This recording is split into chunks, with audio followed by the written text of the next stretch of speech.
பண்புடை பெரியர் தலைப்பு கண்டு மலைத்திடாதீர், அது பைபிள் வசனம்தான். மலாக்கியா 2:3. இதோ நம் நாட்டு அரசியலில் நடப்பதை காண்மின். தொகுதி மறுவரையறை, அதாவது டீலிமிட்டேஷன் பண்ண வேண்டுமானால் மாநிலங்களை கலந்து ஆலோசிக்க வேண்டுமன்றோ? அதன்றி அம் என்றால் வனவாசம், இம் என்றால் சிறைவாசம் என்றபடி அனைவரையும் அடக்கி மசோதாவை அமலாக்கி விடலாம் என்று பகல் கனவு கண்டது மத்திய அரசு. ஆனால் பாராளுமன்றம் கூடும் முன்பே மறுவரை மசோதா நகலுக்கு எரி ஊட்டிவிட்டார் நம் வணங்காமடி பாண்டியனார் ஸ்டாலினார். அதைத் தொடர்ந்து பாராளுமன்றத்திலே எதிர்க்கட்சிகள் ஆவேசமாக எதிர்த்தன. பார்த்த மோடி கேலியும் கிண்டலும் பண்ணினார். வென்றாரா? சிரிப்போரும் பழிப்போரும் சேர்ந்து நின்று தலைகுனியும் அளவுக்கு மசோதா மண்ணை கவிட்டு.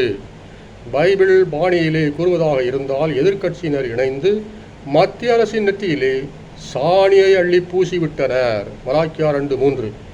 ஆணவக்கார மத்திய அரசே, இதன் பிறகாவது நீ சிந்தனை தெளிந்திட வேண்டாமோ?